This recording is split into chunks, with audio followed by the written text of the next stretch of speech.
A chuva começou antes da meia-noite e ainda caía quando Esther pisou na estrada de terra, a sacola surrada pendurada no ombro, os chinelos encharcados fazendo um barulho mole a cada passo. Ela não olhou para trás. Não porque não sentisse, sentia e muito, uma pontada seca no peito que ela conhecia bem, a mesma de quando se morde a língua e a dor demora a aparecer. Mas olhar para trás era o que ela sempre fazia, 17 anos olhando para trás, checando se tinha deixado a luz acesa, se o fogão estava apagado, se Dona Gilza precisava de alguma coisa antes de dormir. Desta vez, não. A rua estava vazia. Vitória da Conquista dormia com a consciência limpa de quem nunca precisou pagar uma dívida que não fez. Esther tinha 43 anos naquela noite. Ninguém havia lembrado. Não era a primeira vez, mas havia algo diferente no esquecimento desse ano. Talvez porque ela própria tinha acordado pensando: hoje é meu aniversário. E esse pensamento ficou lá, quieto, durante todo o dia, enquanto ela fritava o frango, dobrava as roupas de Marquinho, passava cera no corredor de madeira e esperava, só esperava.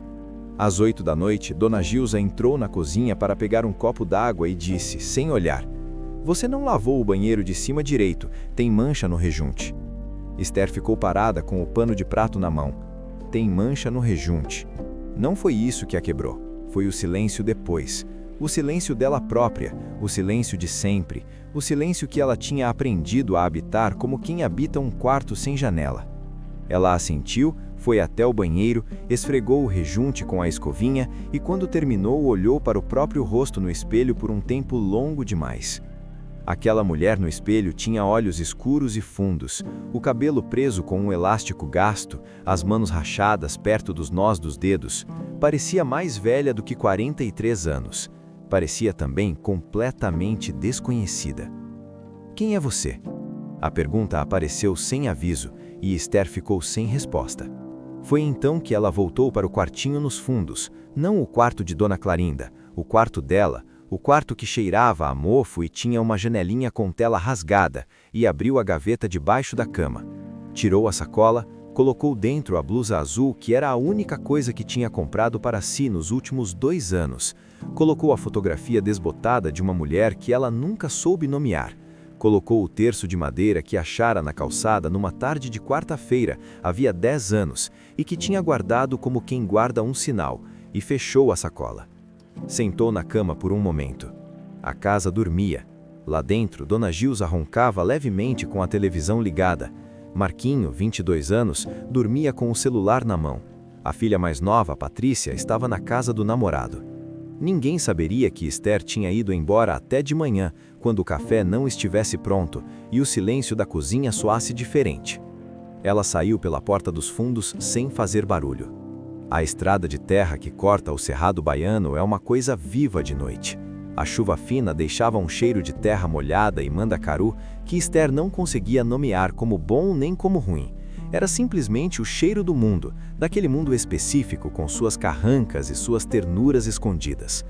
Grilos, o coachar distante de sapos num açude que ela não via, mas sabia que estava ali. Ela andou por quase 2 horas.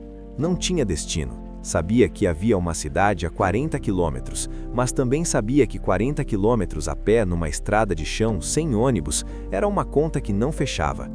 Não tinha dinheiro suficiente para táxi, tinha R$ 112 guardados num envelope dentro do sutiã, economizados ao longo de 8 meses de pequenos trâmites, o troco do mercado que Dona Gilza esquecia de cobrar, o dinheiro do pão que sobrava às vezes. R$ 112 e uma fotografia sem nome. Ela estava pensando nisso, no quanto era pouco e no quanto ao mesmo tempo parecia suficiente para aquela noite, quando viu as luzes. Eram fracas, amareladas, a uns 300 metros à frente, uma porteira de ferro pintada de verde escuro, quase preto na chuva, um poste de luz com um cupim de cupim circulando ao redor do bulbo, e pendurada na madeira da porteira, uma placa de metal enferrujada que dizia Fazenda Canavieira. Esther parou. Ela não conhecia essa fazenda, não sabia quem morava lá. Sabia apenas que as pernas doíam, que a sacola estava pesada no ombro errado e que a chuva havia intensificado nos últimos 20 minutos. Ela empurrou a porteira. O cachorro latiu primeiro, um latido grave, de aviso, não de ataque. Depois veio a luz do alpendre se acendendo e depois veio ele. Raul Menezes tinha 51 anos e o jeito de quem acordou mais cedo do que gostaria sem se queixar disso nunca. Calça de algodão, camisa aberta nos 2 botões de cima, os cabelos grisalhos amassados de um lado. Ficou parado na borda do alpendre olhando para Esther como se tentasse entender o que estava vendo. Uma mulher encharcada na porteira da fazenda às 4 da manhã. "O que foi?", disse ele. Não era gentil nem hostil. Era a voz de quem pergunta de verdade. "Preciso de um lugar para passar a noite", disse Esther. Houve um silêncio. A chuva batia no telhado de zinco do alpendre com um barulho ritmado que, em outras circunstâncias, poderia ser bonito. "Você está sozinha?" "Estou." "De onde veio?" Esther pensou na pergunta com mais seriedade do que ele provavelmente pretendia. "De Vitória da Conquista. Vim a pé pela estrada." Raul olhou para a estrada, como se fosse possível confirmar isso na escuridão. Depois olhou para ela novamente, para a sacola, para os chinelos, para o jeito que ela estava de pé, nem suplicante nem defensiva, apenas presente. "Tem um quarto nos fundos", disse ele finalmente. "Não uso a tempo. Pode ficar essa noite." Ele não disse "entre", não ofereceu a mão. Simplesmente desceu os degraus do alpendre e atravessou o terreiro em direção à parte de trás da casa grande. Esther o seguiu. O quarto ficava separado da casa principal por um corredor coberto de telhas, como um braço estendido. A porta era de madeira maciça, inchada pela umidade, e precisou de um empurrão para ceder. O cheiro que saiu foi de cedro e de tempo parado. Não de abandono exatamente, mas de lugar que esperou. Havia uma cama de madeira com colchão coberto por uma lona, uma cômoda escura com espelho oval, uma cadeira de palha no canto e uma janela de veneziana verde que dava para o quintal. Numa prateleira alta, um vaso de cerâmica vazio. No chão, uma esteira de palha enrolada. Raul acendeu a luz, uma lâmpada nua no teto, e ficou na porta. "Tem lençol na cômoda. Banheiro é a segunda porta do corredor." Fez uma pausa. "Meu nome é Raul." "Esther", ela disse. Ele assentiu uma vez como se registrasse e foi embora. Esther ficou parada no meio do quarto por um longo momento. A chuva continuava lá fora. Dentro, havia silêncio de um tipo que ela não reconhecia imediatamente. Silêncio sem televisão, sem ronco, sem passos no andar de cima, sem a ansiedade de ter esquecido alguma coisa. Silêncio inteiro. Ela abriu a cômoda, tirou um lençol que cheirava a lavanda antiga, fez a cama com os movimentos automáticos de quem fez isso milhar de vezes e deitou com a roupa que estava usando. Estava molhada ainda, mas não importava. Dormiu antes mesmo de terminar o pensamento que havia começado. De manhã, a fazenda acordou ao redor dela como um organismo com ritmo próprio. Primeiro o galo, às 5h30. Depois, os passos pesados de botas no terreiro, o barulho de lata d'água, vozes masculinas trocando instruções curtas. O cheiro de café com leite chegou até o quarto antes das 6. Esther acordou. Ficou deitada por um momento, ouvindo, e então se levantou. Pela janela de veneziana, ela viu o sertão baiano acordando com o sol. A terra vermelha ainda escurecida pela noite de chuva, os mandacarus pontiagudos no horizonte, uma fila de gado caminhando pela cerca, um vaqueiro de chapéu de couro que assoviava algo sem melodia certa. Havia um umbuzeiro enorme no centro do terreiro, cujas folhas miúdas tremiam com o vento de manhã. Era bonito. Ela não esperava isso. Não esperava que alguma coisa fosse bonita. Quando saiu do quarto, encontrou uma mulher negra de uns 60 anos sentada numa banqueta de madeira perto da porta da cozinha, o pé direito apoiado num banco baixo e enfaixado. "Você deve ser a moça da estrada", disse a mulher. "Sou Benedita. Aqui é minha cozinha, quando esse tornozelo me deixa entrar." "Esther." "Eu sei. Raul me contou." Benedita apontou para a xícara na bandeja. "Café com leite está ali, pão de queijo na travessa. Raul disse que ia conversar com você depois do trato do gado." Esther pegou a xícara. Bebeu de pé, sem cerimônia, olhando o terreiro.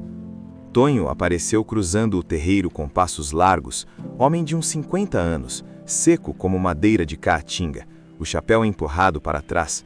Olhou para Esther com a avaliação rápida de quem está acostumado a medir o tempo que vai durar alguma coisa. Não disse nada. Não liga para ele, disse Benedita. É assim com todo mundo nas primeiras 3 semanas. Depois passa. Raul chegou quando o sol já estava alto, as mãos ainda com a poeira do curral. Lavou as mãos na torneira do quintal, secou na calça e veio direto. Dormiu bem? Sim, obrigada. Ele assentiu. Havia algo no jeito que ele ficava de pé, um pouco à distância, os braços levemente cruzados, que não era frieza exatamente. Era a postura de alguém que aprendeu que se aproximar custa. Benedita torceu o tornozelo anteontem. Preciso de alguém na cozinha por uns dias, talvez uma semana. Você cozinha? Cozinho. Não é caridade, e ele disse com precisão como disse isso. É um acordo. Você cozinha, tem onde ficar e come aqui. Quando Benedita voltar, a gente vê o que fazer. Esther olhou por um segundo. Depois disse, tudo bem. Mais tarde, arrumando o quarto, Esther abriu a gaveta da cômoda em busca de um prendedor de cabelo que tinha no fundo da sacola.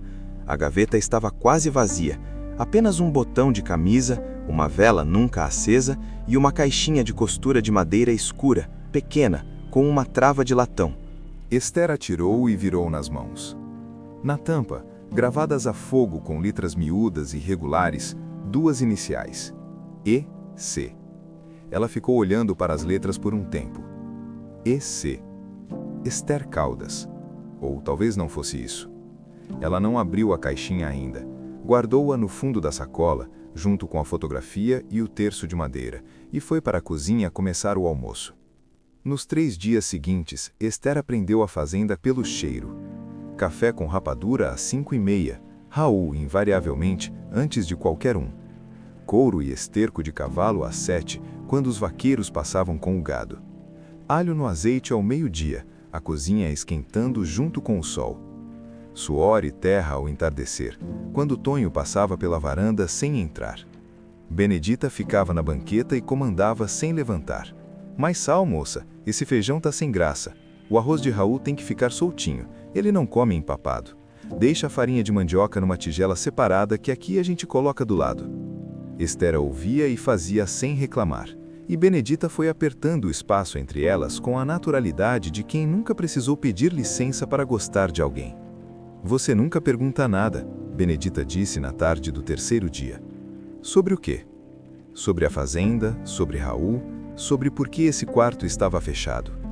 Esther estava cortando cebola, não respondeu imediatamente. Tenho minhas próprias perguntas para responder primeiro, disse ela depois. Benedita ficou quieta por um momento e então fez aquele som que as mulheres baianas de certa idade fazem quando concordam com algo que não precisa ser dito em voz alta. O quarto de Dona Clarinda, como Esther tinha passado a chamá-lo mentalmente, tinha uma presença que ia além dos móveis. Havia fotografias na parede que Esther só examinou no 3º dia, quando a luz da tarde entrava pela veneziana em ângulo certo. Dona Clarinda nova com um bebê no colo num dia de batizado. Dona Clarinda mais velha, de chapéu, numa festa de São João.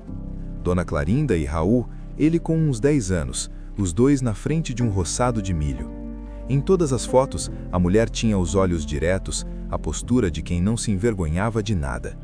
Benedita contou em pedaços, sem que Esther pedisse, ao longo dos dias. Clarinda Menezes tinha viuvado cedo e criado o filho sozinha na fazenda. Era de poucas palavras, mas de nenhuma injustiça. Pagava os funcionários em dia, tratava os agregados com respeito, deixava as famílias dos vaqueiros usarem a escola da cidade, sem cobrar transporte. Morreu de um AVC súbito 3 anos atrás, deixando Raul com a fazenda e um silêncio grande que ele não sabia como preencher. Ela guardava coisas, disse Benedita uma tarde quase para si mesma. Clarinda guardava coisas, não bens, coisas. Segredos não de maldade, mas de proteção. Sabe como é? Tem gente que guarda segredo para prejudicar. Ela guardava para não machucar. Esther pensou na caixinha dentro da sacola. Que tipo de coisa ela guardava? Perguntou com cuidado. Benedita olhou para ela de um jeito diferente, um olhar mais comprido, como quem mede. Você vai descobrir sozinha, é melhor assim. Tonho desbloqueou na tarde do 5º dia. Apareceu na janela da cozinha quando Esther cortava a abóbora e disse sem preâmbulo: "Você sabe montar?" "Nunca aprendi." Ele fez um som que podia ser desaprovação ou apenas respiração. Aqui as pessoas que ficam aprendem. Eu não disse que fico. Não disse que não fica também. E foi embora. Esther ficou com a faca na mão, olhando para a janela vazia, e sentiu algo que levou um momento para identificar. Era curiosidade. Não a curiosidade ansiosa de quem precisa saber para se proteger, mas a curiosidade limpa de quem se permite querer entender um lugar. Havia uma carta na mesa do corredor quando ela voltou ao quarto naquela noite. Não endereçada a ela, endereçada a Raul. Ela não leu, mas viu o remetente, Hélio Menezes, Feira de Santana. E viu o jeito que Raul dobrou a carta depois de lê-la, como se estivesse dobrando também algum incômodo, e a guardou no bolso da camisa. Naquela noite, Esther tirou a caixinha da sacola. Ficou com ela no colo por um longo momento, as iniciais EC viradas para cima. Não abriu ainda, mas sabia que abriria em breve, que a abertura era uma espécie de ponto de não retorno, e que desta vez ela escolheria o momento. Esther abriu a caixinha numa manhã de domingo, quando a fazenda estava mais quieta. Era cedo, Benedita ainda não tinha chegado. Raul estava no pasto com Tonho. Ela sentou na beira da cama com a caixinha no colo e destravou a trava de latão com cuidado, como se houvesse dentro dela algo vivo que pudesse se espantar. Dentro havia 3 coisas. Um botão de madrepérola, redombo e iridescente, do tipo que se usava em blusas de festa nas décadas de 60 e 70, um papel dobrado em 4, amarelado nas bordas, com uma letra miúda que dizia apenas um endereço: Rua do Cruzeiro, 14, Caeté, Bahia. E uma fotografia. Esther tirou a fotografia. Era preto e branco, levemente desfocada, como se quem fotografou não dominasse muito bem o aparelho. Mostrava uma mulher jovem, 20 e poucos anos, talvez menos, sentada numa cadeira de palha em frente a uma parede caiada. Ela tinha os cabelos escuros, presos de lado, um vestido simples com botões na frente e olhava para a câmera com um sorriso que não era de pose. Era de quem acabou de ouvir alguma coisa engraçada e ainda não terminou de rir. Esther conhecia aquele rosto. Ela tirou da sacola a sua própria fotografia, a que havia carregado pelos 17 anos na casa dos Caldas, a que encontrara aos 16 anos dentro de um envelope sem remetente que veio parar por algum caminho que nunca entendeu nas suas mãos. As 2 fotos eram de mulheres diferentes. A da caixinha era mais jovem, o ângulo era diferente, a qualidade era diferente, mas os olhos eram os mesmos, a linha do queixo era a mesma, o sorriso era o mesmo sorriso. O chão da fazenda estava firme sob os seus pés, mas Esther sentiu que o chão dentro dela, o chão que levava anos tentando encontrar, havia se movido. Ela ficou sentada por muito tempo. Não chorou. Havia um ponto além do qual as lágrimas não alcançam, um ponto de silêncio absoluto onde a emoção se converte em peso físico e você simplesmente respira com ele, como aprendeu a respirar com tudo. Dobrou o papel com o endereço e o colocou no bolso do avental. Guardou a caixinha e foi fazer o café, porque era domingo e Raul tomava café antes de ir à missa.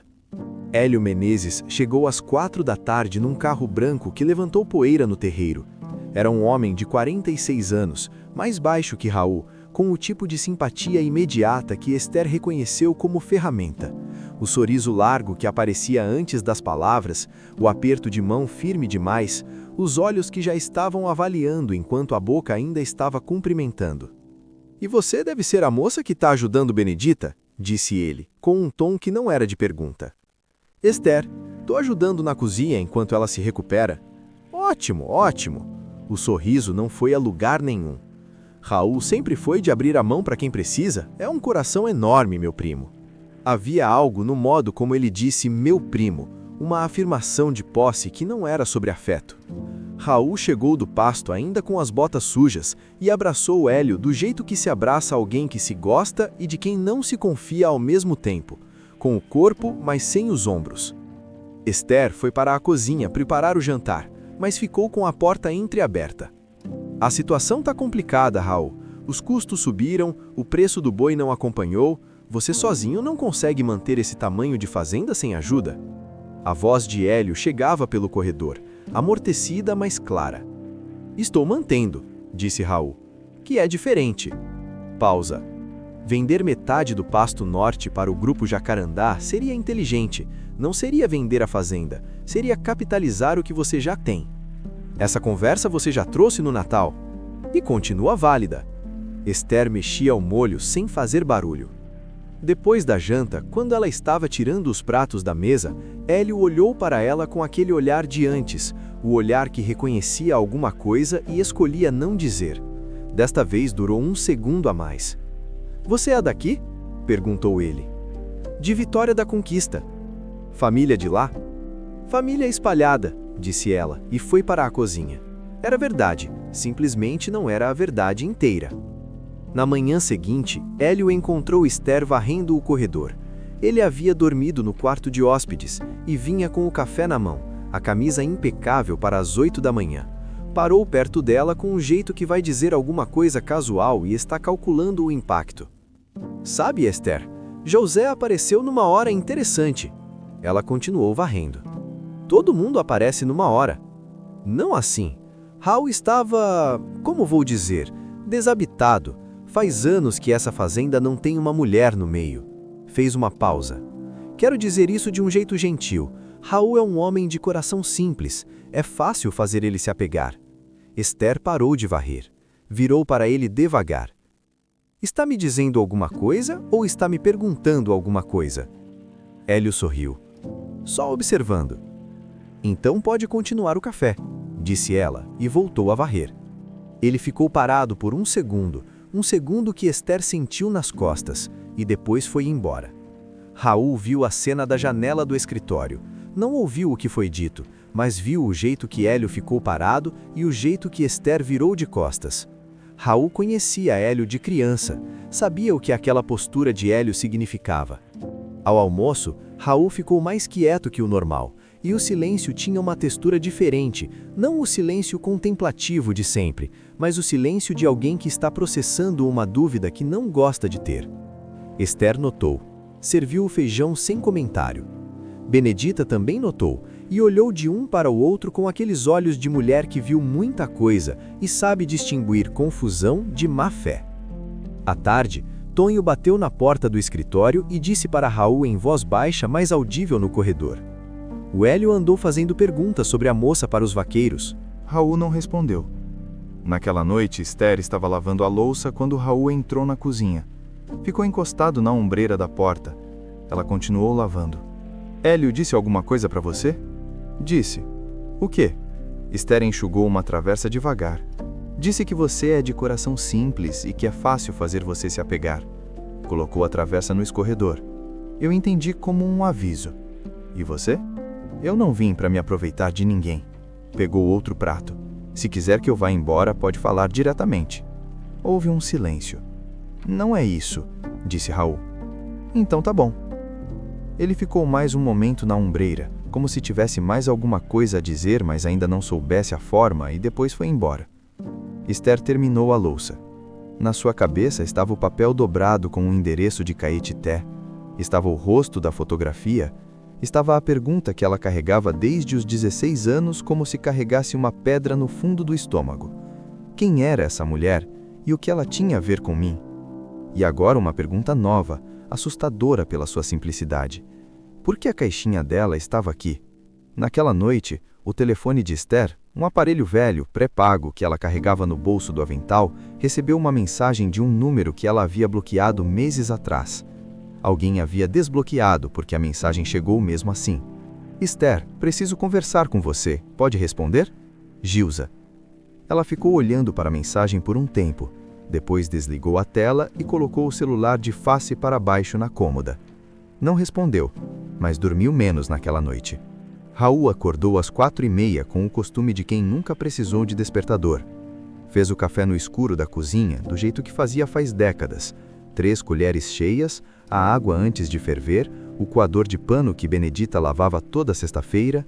Sentou na varanda dos fundos com a caneca, ouvindo a fazenda dormir. Era um hábito herdado da mãe. Clarinda acordava cedo assim, sozinha, antes do mundo começar a exigir coisas dela. Dizia que era a única hora em que o pensamento ficava limpo. Raul pensou em Hélio. Pensou na proposta do grupo Jacarandá que ele havia recusado 3 vezes, mas que Hélio continuava trazendo com a teimosia de quem tem interesse pessoal, além da preocupação que alegava. Pensou na fazenda, nas dívidas que existiam, mas eram gerenciáveis, no gado que estava bem, nas cercas que Tonho havia consertado, e se perguntou se Hélio sabia alguma coisa que ele não sabia, ou se Hélio simplesmente era do tipo de homem que achava que tudo podia ser comprado e vendido, inclusive a lealdade de primo. Pensou também em Esther. Não da maneira que Hélio havia insinuado. Raul tinha irritação sólida demais para deixar uma insinuação entrar assim. Pensou nela da maneira que se pensa em alguma coisa que não encaixa ainda. A mulher que apareceu na chuva com uma sacola e uma expressão de quem tomou uma decisão e não estava arrependida. Que trabalhava sem pedir reconhecimento, mas também sem aceitar diminuição. Que havia respondido à pergunta dele sobre quem ela era com uma honestidade que o desarmou. Não sei. Raul conhecia muita gente que não sabia quem era e fingia saber. Era a primeira vez que via alguém dizer isso como um fato objetivo, sem drama. O dia passou com Hélio girando ao redor da propriedade como alguém fazendo uma inspeção que não havia sido autorizada. Ele fotografou o pasto norte com o celular, perguntou a Tonho sobre a produtividade do gado. Tonho respondeu com frases curtas e olhar de pedra.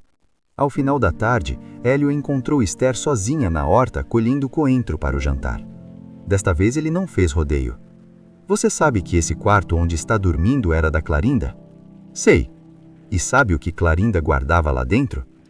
Esther ficou de pé, o maço de coentro na mão. Olhou para ele com atenção. O que você sabe sobre isso? O sorriso de Hélio mudou ligeiramente, ficou mais apertado, mais calculado. Sei algumas coisas que talvez sejam relevantes para você e para Raul. Se é relevante para Raul, fala para Raul. Prefiro falar para você primeiro, porque o que eu sei pode te ajudar a tomar uma decisão sensata antes que as coisas fiquem complicadas. Esther olhou para ele por um momento longo, depois disse: "Não me interessa negociar com informação", e foi para a cozinha. Naquela noite, depois da janta, Raul ficou na varanda. Esther foi até lá com 2 copos de água, ofereceu um sem perguntar e sentou na cadeira ao lado. O silêncio entre eles mudou nos últimos dias. Não era mais o silêncio de 2 estranhos no mesmo espaço. Era o silêncio de pessoas que começam a não precisar preencher os momentos. Hélio tentou me oferecer alguma informação em troca de eu ser sensata. Raul virou o copo nas mãos. Que tipo de informação? Não sei, não aceitei. Ele disse que sabia coisas sobre minha mãe? Esther olhou para Raul. Você também sabe? Sei que Clarinda guardava segredos. Ela me disse isso uma vez, perto do fim. Disse que havia uma coisa que ainda ia me contar quando estivesse pronta. Não teve tempo. O coachar dos sapos lá embaixo no açude, a lua cheia cortando o umbuzeiro ao meio com sombra. Raul, disse Esther com cuidado, tem uma caixinha na cômoda do quarto, com as iniciais EC gravadas. Não é de Clarinda. Silêncio. Eu sei, disse ele depois. Sempre esteve lá. Nunca soube de quem era. Esther tirou do bolso do avental o papel dobrado com o endereço de Caetité. Acho que preciso ir a esse endereço. Raul olhou para o papel. Olhou para ela. Eu levo. Não, preciso ir sozinha. Ele não insistiu. E havia respeito nessa não insistência que Esther sentiu na altura do peito. Mas aceito o carro emprestado, disse ela. E pela primeira vez desde que chegara à fazenda, Raul Menezes deu uma risada pequena, real, sem querer. Caetité fica a 140 quilômetros de estrada de asfalto irregular, atravessando o sertão como uma costura no couro seco da chapada. Esther saiu de madrugada para chegar cedo, antes do calor. O mercadinho de esquina abrindo o cadeado, o padeiro na porta, crianças de uniforme. Ela parou num posto, pediu um café numa xícara de isopor e perguntou ao frentista onde ficava a Rua do Cruzeiro. Desce essa aqui, vira na igreja, é a terceira à esquerda. O número 14 era uma casa baixa de tijolos à vista no muro da frente, um pé de romã na calçada. Esther ficou no carro por um momento antes de descer. Bateu na porta. Demorou. Depois demorou mais.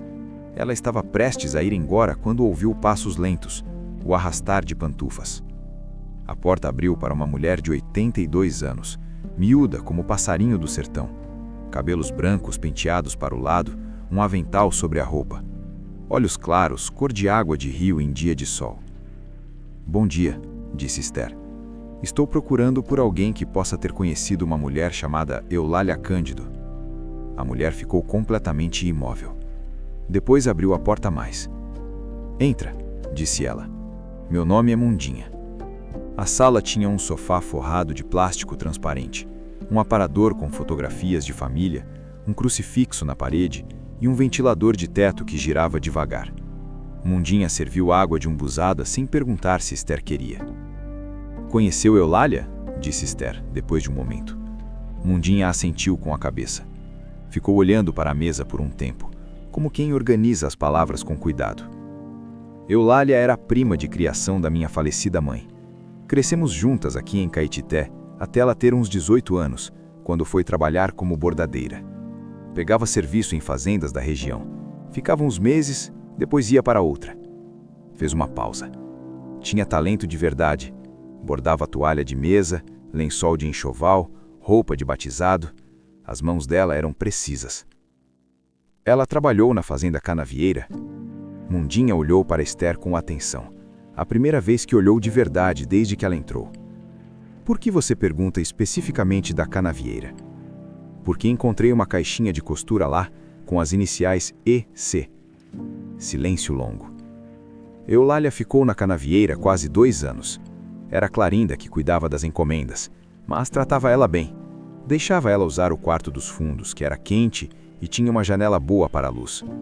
Fez uma pausa que Esther sentiu vir carregada. Foi lá que Eulália ficou engravidada. O pai foi embora. Assim é. Eulália ficou. Clarinda a deixou ficar. A menina nasceu saudável, em novembro. Mundinha parou. Mas Eulália adoeceu depois do parto. Febre que não passava. A gente tentou de tudo. Médico, remédio, reza. Não adiantou. Sua voz estava firme, mas havia dentro dela uma tristeza velha, como madeira que apodreceu por dentro, mas ainda está de pé. Eulália morreu com 24 anos. A menina tinha 3 meses. Esther precisou de um momento. E o que aconteceu com a menina? Clarinda ficou com ela por um tempo, mas tinha medo. A fazenda era dela, o filho dela era pequeno ainda, e a situação era complicada. Tinha gente na região que ia falar. Então ela arranjou uma família de confiança para criar a menina. Mundinha olhou para Esther com aqueles olhos claros. Uma família chamada Caldas, no interior de Vitória da Conquista. O ventilador girava. A umbuzada estava doce na língua. "Eulália deixou alguma coisa para a filha?", perguntou Esther. A voz saiu inteira, e ela ficou surpresa. Mundinha se levantou devagar. Foi até o aparador, abriu a gaveta de baixo e tirou um envelope amarelado, fechado. Ela escreveu isso quando já estava muito fraca. Pediu para mim guardar. Colocou o envelope na mão de Esther. Disse que, se a filha aparecer um dia, eu entregava. Se não aparecer, eu levava para o túmulo. O envelope tinha escrito na frente, com letra trêmida: "Para minha filha." Esther leu a carta sentada numa pousada simples do centro de Caetité, numa cama com colcha de chita, o ventilador ligado no mínimo. A carta tinha 2 páginas. A letra era de alguém que escreve devagar, com esforço, escolhendo cada palavra não pela elegância, mas pela necessidade. Eulália não começa com "minha filha querida" ou com pedido de perdão. Começa assim: "Você nasceu em novembro, que é quando as primeiras chuvas chegam no sertão, e eu achei que era um sinal bom." Ela descrevia as 3 meses que tiveram juntas, o jeito que a menina cheirava, o modo que ela segurava o dedo dela. Descrevia o quarto dos fundos da Canavieira, a janela com a luz boa, a caixinha de costura que era a única coisa de valor que ela tinha, com os botões de madrepérola que uma tia lhe dera de presente de confirmação. "Não quero que você carregue raiva. Não de mim, não da Clarinda, não de ninguém. A Clarinda foi boa comigo. Ela não tinha a obrigação de ficar com você e ficou enquanto pôde. Quando não pôde mais, achou uma família boa. Eu não estava lá para saber, mas acredito que foi uma família boa. Havia uma linha que Esther leu 3 vezes. Eu não te abandonei, eu adoeci. São coisas diferentes, e eu preciso que você saiba isso. Esther ficou com o papel na mão por um longo tempo. Lá fora, Caetité seguia seu ritmo de tarde. O barulho de mototáxi, uma criança chamando alguém pelo nome, o sino da igreja batendo às 4 horas. Ela não chorou ali. Chorou mais tarde, no banheiro da pousada, com a torneira aberta para abafar o som. Não de dor exatamente, mas de alguma coisa que estava represada faz 43 anos e que finalmente encontrou saída. Depois lavou o rosto, olhou para o espelho. Desta vez, reconheceu quem estava lá. Chegou na fazenda ao entardecer, quando o sol batia de lado no umbuzeiro e deixava tudo cor de mel. Raul estava no terreiro consertando uma cerca com Tonho. Levantou a cabeça quando o carro entrou e ficou olhando. Esther desceu, pegou a sacola do banco de trás e foi direto para o quarto. Raul não foi atrás, mas Benedita, que estava na janela da cozinha descascando inhame, viu o jeito que Esther andava e fechou os olhos por um segundo com um tipo de alívio que parecia antigo. À noite, depois da janta, Hélio chegou com novidades. Ele havia passado o dia em Conquista e voltara com o que parecia ser um documento. Ficou segurando o papel dobrado na mão com descuido calculado, o tipo de descuido que quer ser notado. Trouxe informação interessante, disse ele para Raul, quando os dois estavam na sala e Esther estava terminando a cozinha. Sobre a propriedade, sobre algumas coisas que Clarinda não registrou direito. Que tipo de coisa? Disse Raul. Sobre uma mulher que trabalhou aqui, Eulália Cândido. Sobre uma criança que nasceu aqui e foi embora. Fez uma pausa. Sobre o fato de que esse assunto pode ser relevante dependendo de como as coisas se desenvolvem aqui dentro. Raul ficou quieto por um momento. Você está me ameaçando, Hélio? Estou sendo transparente. Não é a mesma coisa. Esther apareceu na porta da cozinha com o pano de prato nas mãos, olhou para Hélio, olhou para Raul. Ele sabe sobre Eulália. Sabe faz tempo. Estava usando como moeda de troca para a venda da terra. O silêncio que se seguiu tinha o peso das coisas ditas sem volta. Raul olhou para Hélio com uma calma mais pesada do que raiva. Você pode ir embora agora, disse ele. Hélio foi embora no dia seguinte de manhã, com o carro e com a cara de quem não esperava esse resultado, mas estava preparado para tentar de outro jeito. Raul o acompanhou até a porteira. Os dois trocaram algumas palavras que Esther não ouviu. O carro levantou poeira e sumiu na curva da estrada de terra. Raul ficou olhando até a poeira baixar. Naquela tarde, Raul foi até o quarto de Dona Clarinda. Bateu na porta antes de entrar, e esse gesto, pequeno e cuidadoso, disse uma coisa sobre ele que Esther guardou. Ele entrou, ficou de pé no meio do quarto olhando para as fotografias da mãe na parede, para a cômoda, para a cadeira de palha no canto. Eu devia ter perguntado para ela.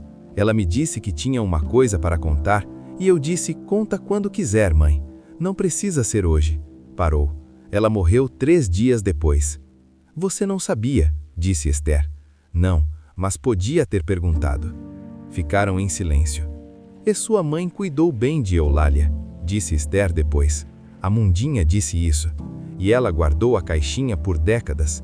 Não jogou fora, não escondeu no fundo de um baú, deixou na cômoda, com as iniciais à vista.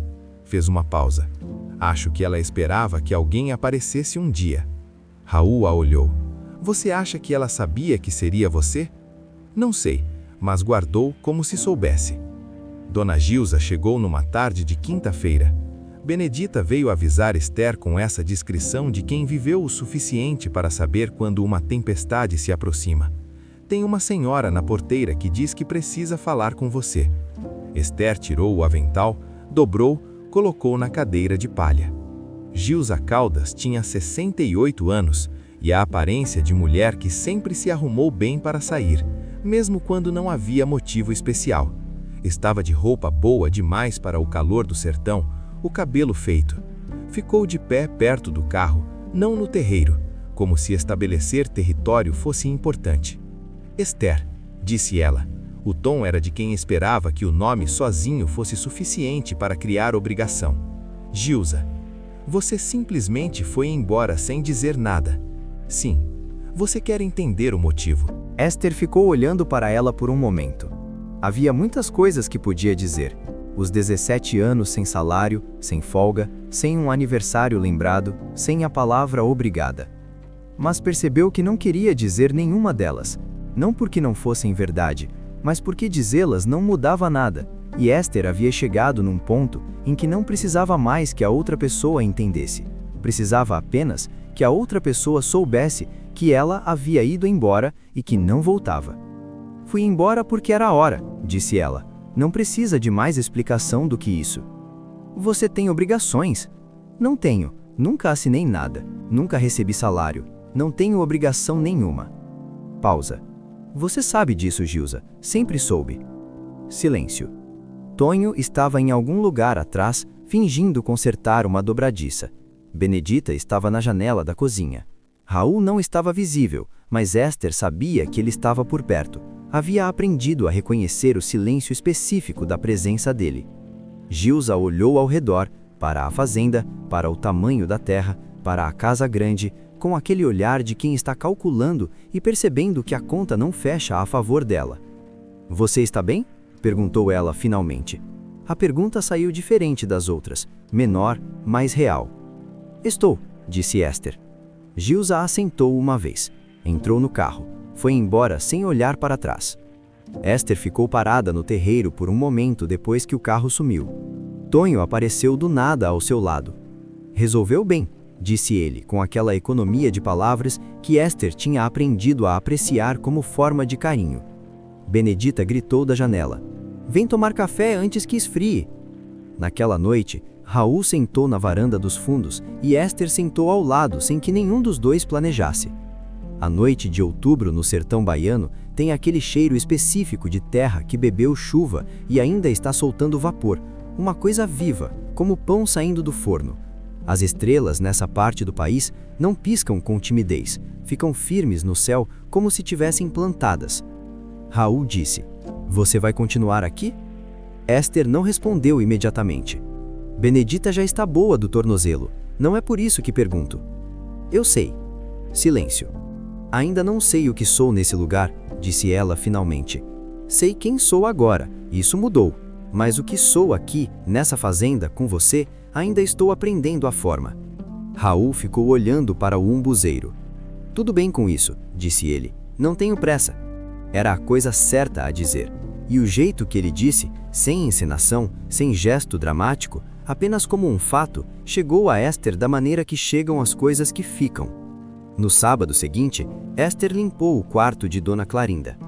Não a limpeza de quem está de passagem, aquela de pano úmido na superfície e já está. A limpeza de quem vai ficar. Tirou a lona do colchão, lavou os lençóis no tanque, sacudiu o tapete de palha no sol. Abriu as gavetas da cômoda e limpou por dentro com um pano de flanela. Tirou as fotografias da parede, limpou os vidros um a um e as pendurou de volta, mas reorganizou, deixando espaço numa parede para coisas que ainda iam chegar. Raul apareceu na porta às 10 da manhã. Olhou para o quarto, para Esther de joelhos limpando o rodapé, para a janela aberta com o sol entrando. Posso ajudar? Ela apontou para a cômoda. Pode puxar isso para a parede da janela, a luz vai ficar melhor. Raul puxou a cômoda sem comentário. Trabalharam juntos em silêncio por quase 2 horas. Era um silêncio diferente de todos os anteriores. Não o silêncio de estranhos, não o silêncio de quem processa, não o silêncio de quem guarda. Era um silêncio de 2 pessoas que estão fazendo uma coisa juntas, sem precisar explicar por quê. No final da manhã, Esther tirou da sacola os objetos de Eulália, a fotografia, o botão de madrepérola, a carta já dobrada com cuidado, e os colocou numa pequena prateleira de madeira que Tonho havia fixado na parede, a pedido dela.